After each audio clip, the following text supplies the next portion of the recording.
Hey everybody, week 13. I almost didn't say so, but I said so again. So here we are. Week 13 COVID reflection updates.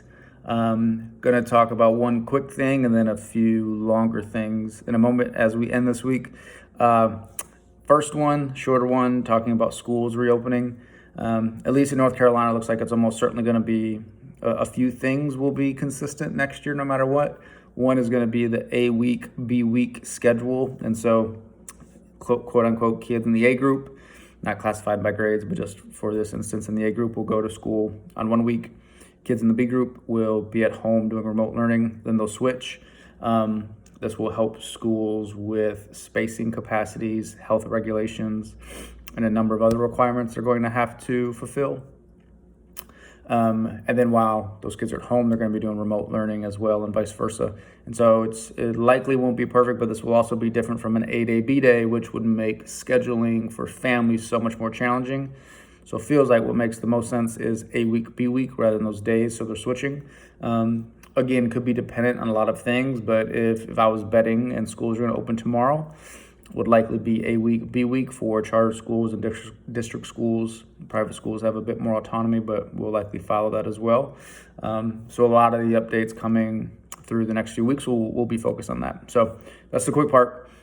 The second part we want to talk about is offering a few resources to our community and others who are listening.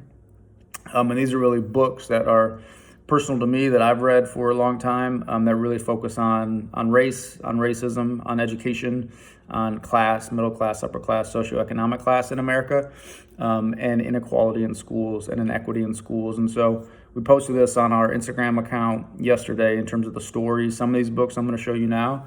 I got a pretty good response, but I want to use the day and this platform to talk quickly about 3 books that I've read that I still go back to, and hopefully they're helpful to you. For our friends listening to this via the podcast, we'll link both these notes and access to the books in the podcast show notes, as well as in YouTube as well. So three books that have been pretty important to me as a white dude in this space, but also as somebody navigating what all this means. So first is this guy right here.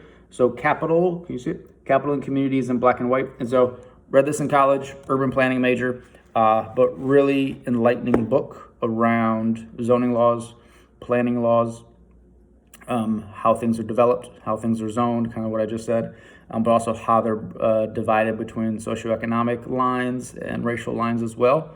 And many of us know that because of how those laws and zones are created, that's then how a lot of local schools are funded, but also how segregation patterns are happening too, both in present day, but also what's previously happened as well. And a lot of discriminatory laws in the real estate world in terms of redlining, foreclosing on families, and not even allowing a lot of families who are particularly African-American for a long time to even get loans and access to capital to buy homes. So a really important book in the urban development space to just understand how the current system was operating back then, but even still today. So that's book number 1. Definitely recommend that. The second one, which from my lens going into education was really interesting, was to go from this capital in terms of how much money families have, into communities, but then also how schools are funded. And so this book, Jonathan Cosell, Savage Inequalities, not a happy book, but an honest book, to be honest, and talks about New York, San Antonio, and a number of different cities across America around how inequitable schools are for a number of reasons, based upon racism, based upon different class structures, and based upon the systems that exist, and tying back to the first one, based upon how schools are funded in terms of how they're paying their staff, resources for their teachers as well, and just resources for the community. So I think drawing pretty clear connections that a lot of you already know about in terms of the system is moving in one way and connected in a way to intentionally suppress a lot of communities based upon how the system is set up. So I think those 2 books, can't really remember if I read them in the same class or not, but those 2 books draw some pretty interesting connections for me. And the last one we'll talk about today, but that was really interesting going through Teach for America, what I did as well, but also just as I was teaching, was this one, a pretty famous book So why are all the black kids sitting together in the cafeteria? Again, talks a lot about education, but really in the context of race, in terms of the context of identity, and in terms of the context of how these things come into play in a school. And so, I think a really interesting title for the book, and could be subbed out with white, black, Latino, but talking about how race functions as in a response to a school, and also how it's such an important factor that race must be discussed, racism must be discussed in schools, and also are giving skills to students and teachers to actively kind of work through these things.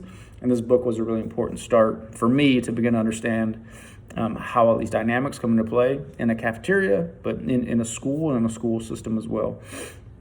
So those 3 books. Reach out with any questions. We have some good dialogue with people via Instagram about some of the books we posted before.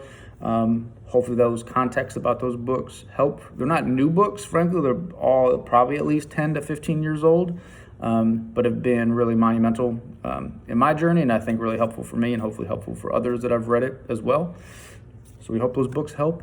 Any questions, let us know. And we'll come back next week with updates again from COVID and a few other things we have going on. Have a good weekend. Bye.